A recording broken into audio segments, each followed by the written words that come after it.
구절에 보면 그의 나중을 생각하지 아니하니요.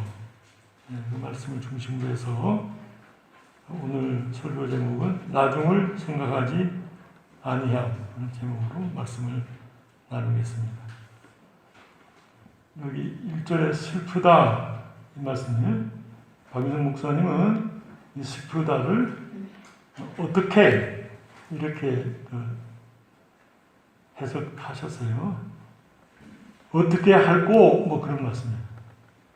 얼마나 심각하게 깨졌는지 부서졌는지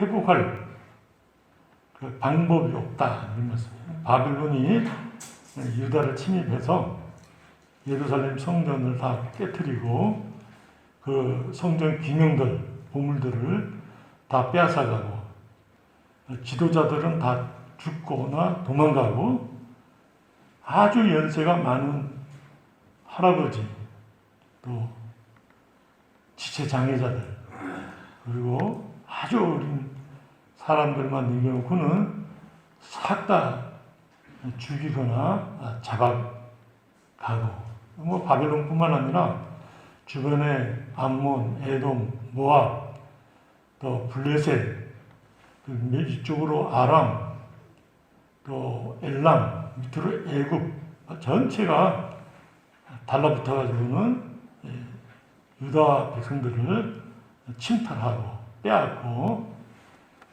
도망가는 사람을 잡아다가 바벨론에 넘겨주고 그런 조소와 멸망과 슬픔을 당한 것을 예레미야 선지자가 민족의 대표자로서 대표적 성격을 가지고 그 당한 환난에 대해서 탄식하며 슬퍼하며 하나님 앞에 기도하는 형식을 띈 애가입니다. 애가라는 것은 이제 슬픔의 노래인데 유다의 멸망을 보면서 탄식하는 이런 말씀입니다. 이 나중을 생각지 않았다는 것은 그 죄를 지음에 있어서 하나님을 마음에 두지 않았다. 그런 말씀입니다. 하나님께서 마지막에 심판하실 것이다. 마태복음 25장에 보면 달란트 비유에서 종들을 불러다가 결산하거든요. 결산이 있다. 전도서 12장에 보면 마지막에 하나님께서 심판하신다. 그 말씀입니다. 우리도 이 세상을 살다가 죽으면 하나님 앞에 가서 서죠.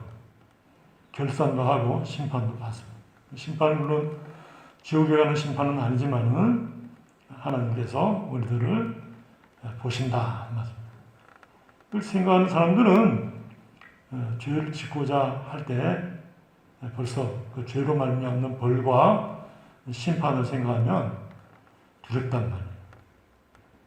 죄를 감히 지지 못한다.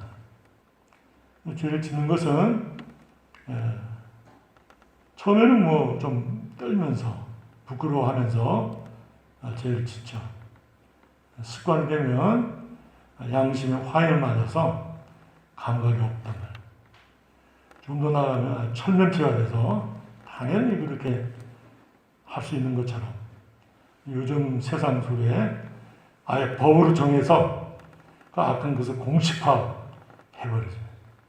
천주교는 성공해서 동성연애 지도자들을 인정을 해요. 목사 안수를 주고 우리로 말하면 세운단 말이에요. 합법화해버리고 아주 뻔뻔하게 드러내서 광고까지 한단 말이에요. 그게 이제 나중을 생각하지 않는 태도라. 나중을 생각하지 않는 것은 첫 번째로 하나님을 마음에 두지 않는다. 그리고 일반적인 양심의 그 기준, 하나님께서 책망하시고 꾸짖는 그 마음을 무감각하게, 철면피하게 생각한단 말이에요. 죄를 짓는단 말이에요. 그리고 죄로 말미암는 결과가 이렇게 심각하다. 제가 이제 박유선 목사님, 저희가 이제 부목사 생활할 때 담임 목사님이 이제 안만수 목사님이고 원로 목사님이 이제 박유선 목사님이셨어요. 그러니까 아주 가까이서 뵀어요. 한 번은 이제 박유선 목사님 댁에 와서 제가 구역 예배 인도를 하기도 했는데 그 아주 유명하신 분들이 다 이렇게 구역 식구들 앉으셨어요. 이제 구역 예배 마친 뒤에 제가 박유선 목사님께 궁금하던 것이 있어서 여쭤봤어요. 다윗이 성령 충만하고 참 하나님 은혜 가운데 살았는데 바세바를 범할 때 왜 깨닫지 못했을까요? 그런 질문이에요. 박유선 목사님이 즉답을 안 하시고 한참 이렇게 생각을 하시더니 너무 깊이 죄를 지으면 그렇지 그러시더라고요.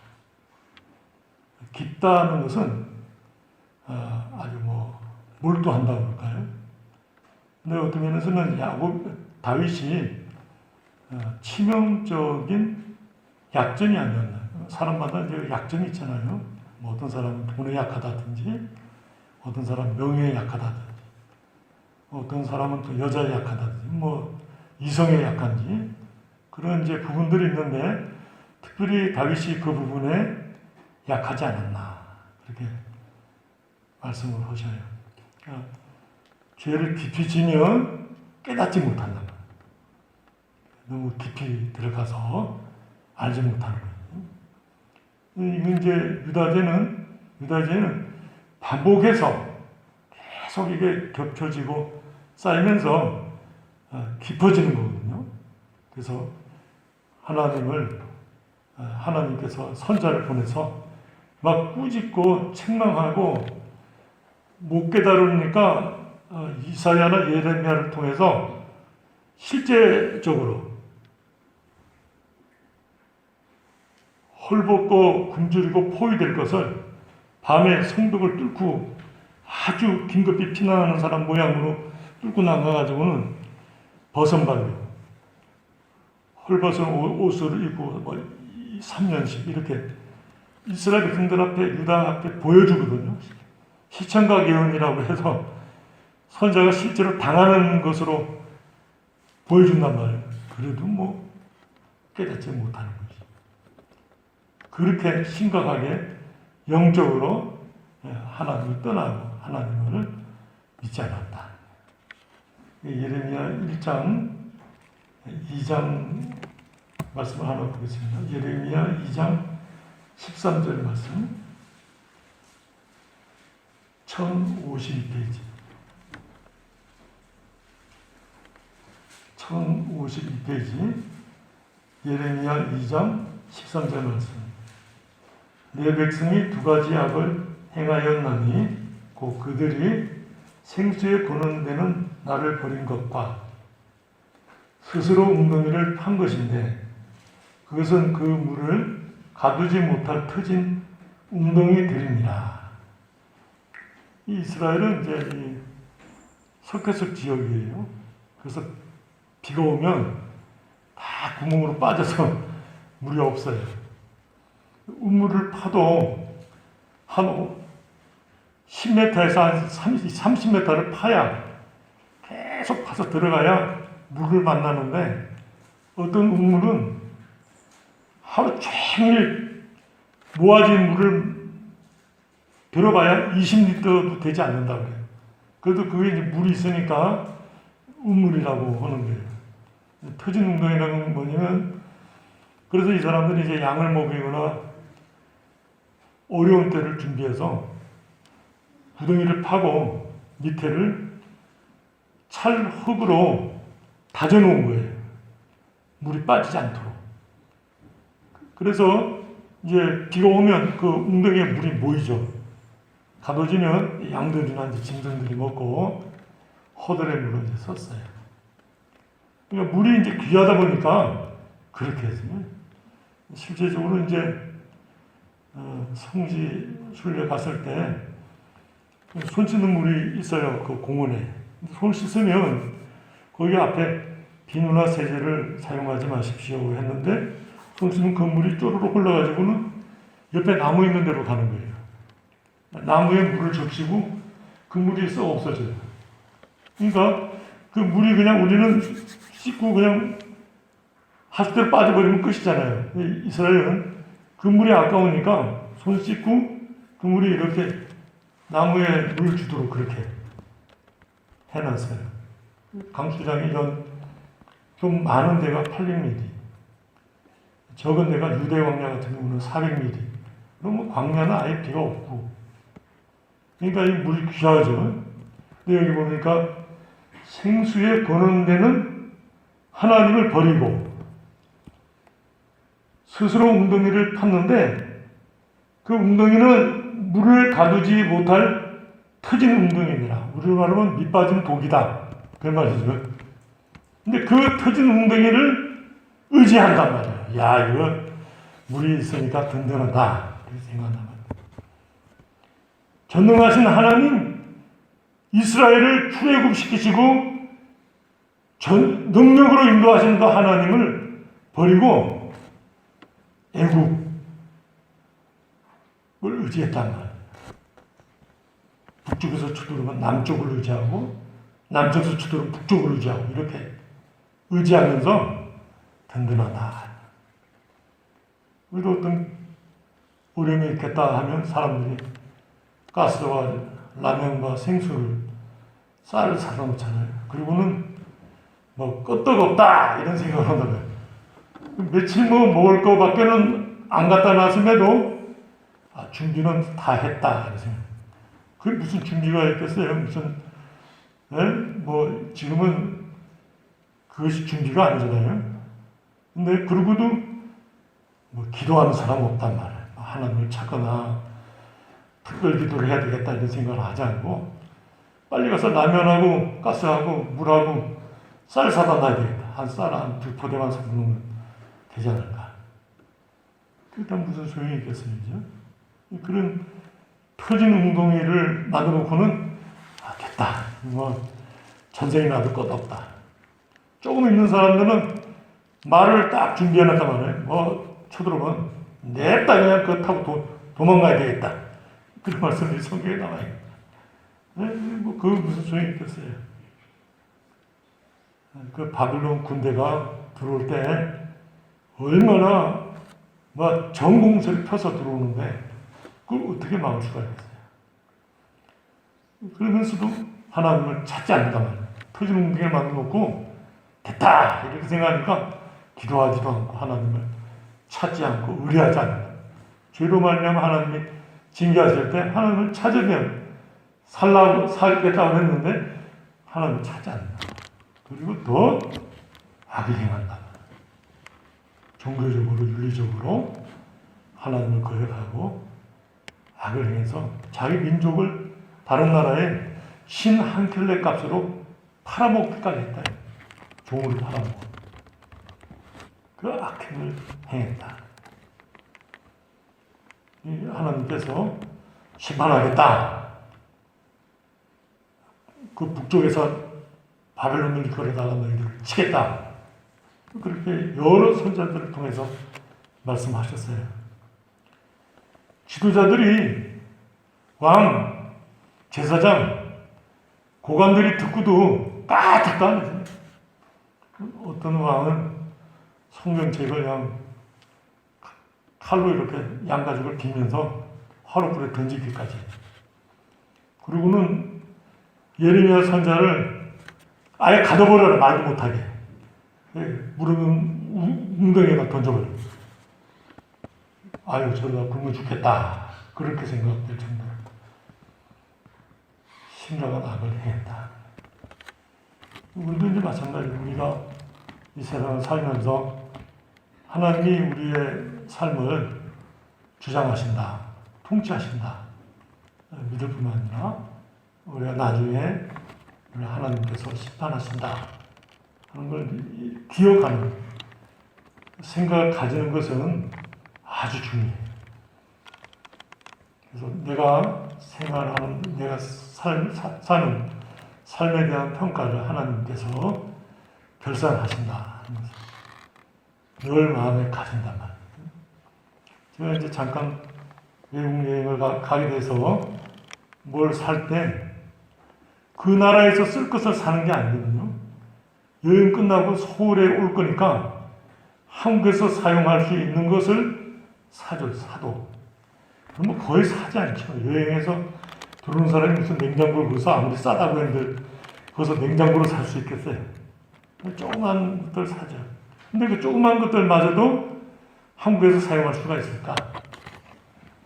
한번 청소기 사는데 굉장히 싸요. 아주 좋은 것들인데. 근데 청소기를 가져가고 싶어요. 그래서 청소기를. 근데 그날은 50Hz 쓴단 말이에요. 우리는 60Hz인데 이거 바꿔줄 수 있냐? 바꿔줄 수 있다. 거기서 자기네가 기술적으로 그걸 해결해 줘서 해결해 준 걸 샀어요. 97년도에 샀는데 지금도 쓰고 있어요. 그 청소기를. 되게 오래 쓰고 있죠. 그렇게 나중까지 다 계산을 해서 산단 말이에요. 우리의 영적인 삶도 내가 이와 같이 행동하고 결정하는 것이 나중에 하나님께서 보실 때 합당한가 본단 말이에요. 자동적으로 경건하죠. 조심하고 하나님 말씀대로 순종하려고 했었단 말이에요. 근데 특별히 이제 이 당시에는 먹는 일이 이제 굉장히 문제였어요. 그래서 양식을 의뢰해서요. 여기 이사야 3장 1절 썼는데 한번 찾아보겠습니다. 이사야 3장 1절 말씀. 구약성경 971페이지.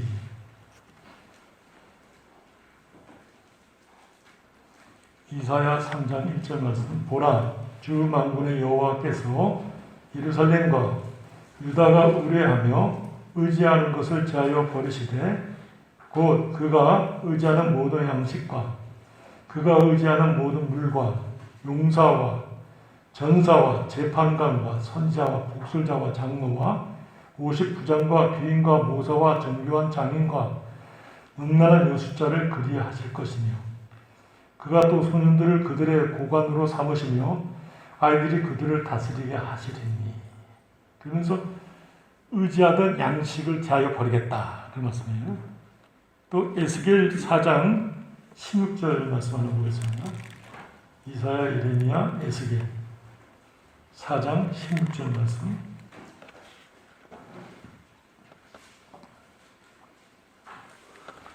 구약성경 1155페이지입니다. 또 내게 이르시되 인자야 내가 예루살렘에서 의뢰하는 양식을 끊으리니 백성이 근심중에 뜸을 달아먹고 두려워 떨며 물을 데워 마시다가 떡과 물이 부족하여 피차에 두려워하여 떨며 그 죄악 중에서 쇠퇴하리라.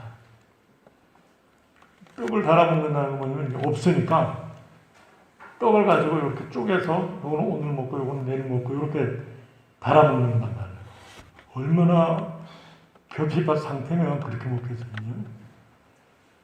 양식을 의뢰하니까 하나님께서 그 의뢰하는 것을 제해버리시겠다.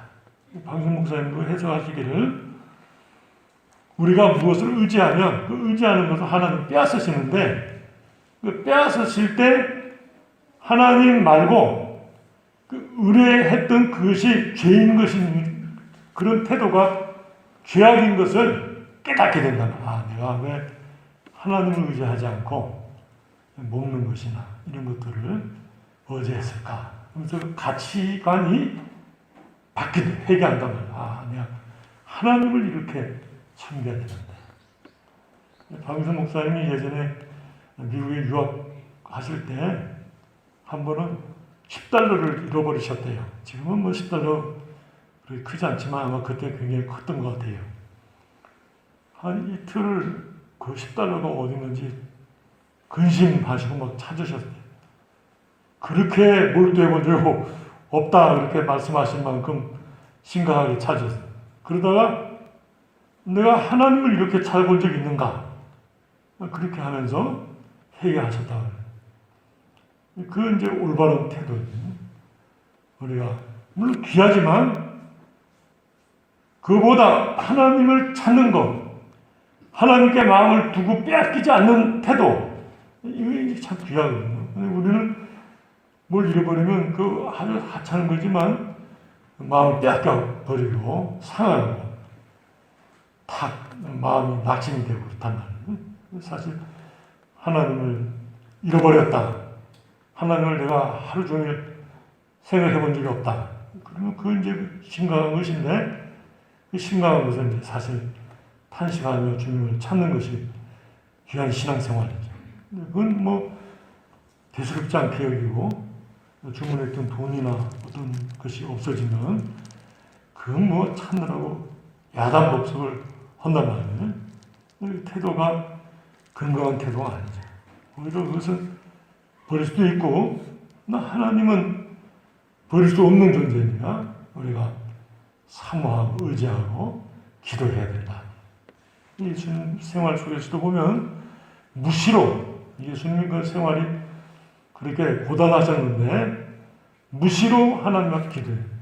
산에 올라가지고 해가 저물매 또 기도하러 가시고, 그래서 그 기도 장소가 가룟유다도 알고 있었다. 로마 병정들도 예수님이 어디서 기도하고 계시는지는 알고 있었다는 정보가.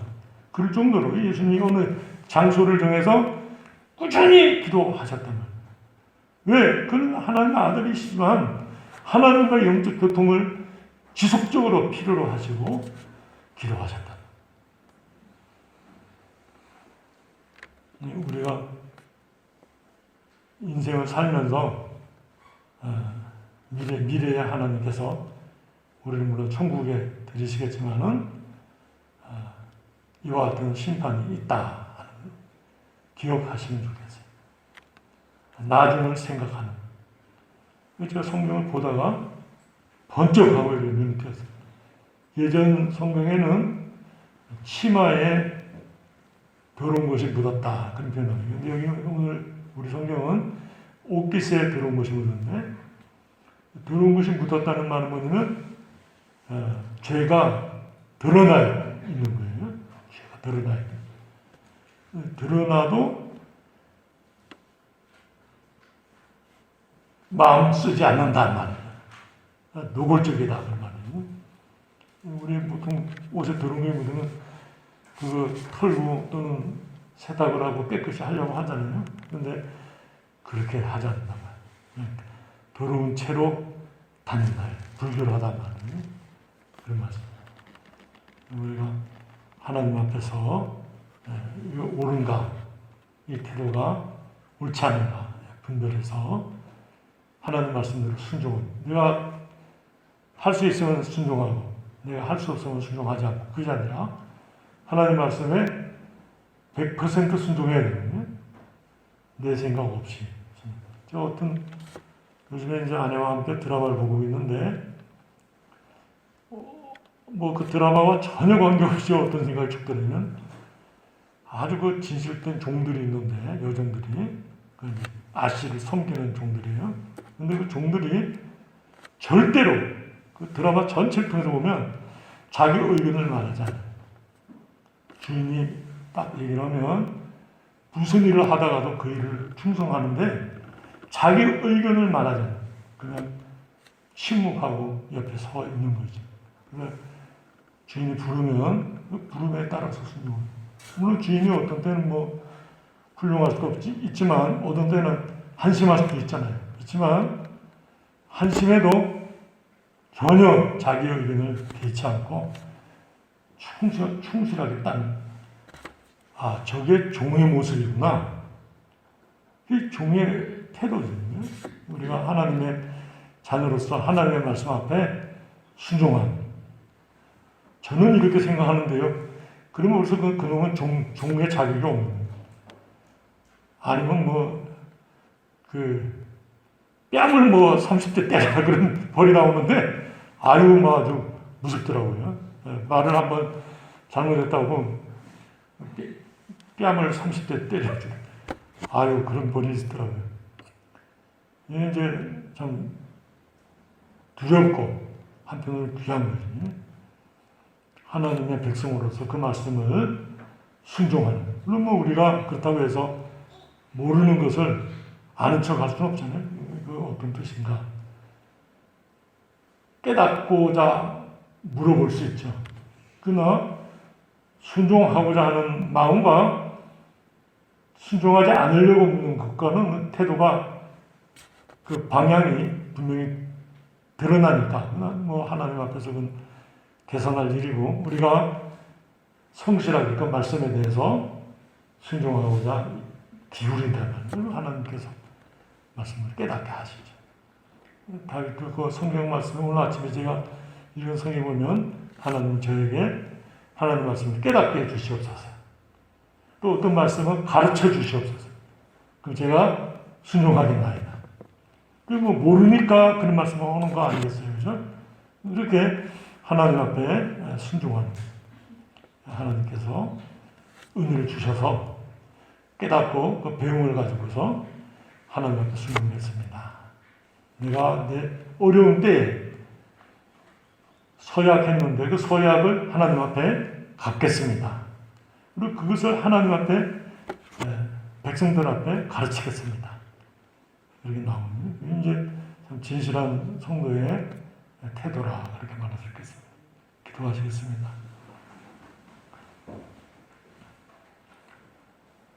바벨론이 쳐들어와서 유다 민족이 멸망한 사실에 대하여 예레미야가 탄식하며 하나님 앞에 회개하며 하나님의 은혜와 공의를 간절히 사모한 말씀을 살펴보았습니다. 그 중에 특별히 유다 민족이 나중을 생각하지 아니하고 하나님을 버리고 이렇게 애굽을 의지하며 하나님을 찾지 아니한 그 어리석음을 지적한 말씀을 살펴보았습니다. 우리가 이 세상을 살면서 나중에 없는 듯이 죽음은 끝인 것처럼 이렇게 생각한 어리석음을 깨우쳐 주시옵소서. 우리가 주님 앞에 설 때 주님께서 반드시 심판하시며 결산하신다는 사실을 인식하고 우리의 행동 하나하나가 참 하나님 보시기에 합당하며 하나님이 기뻐하시며 만족하시 그런 귀한 믿음의 삶을 살아갈 수 있도록 인도하여 주시옵소서. 예수 그리스도 이름으로 기도드리옵나이다. 아멘.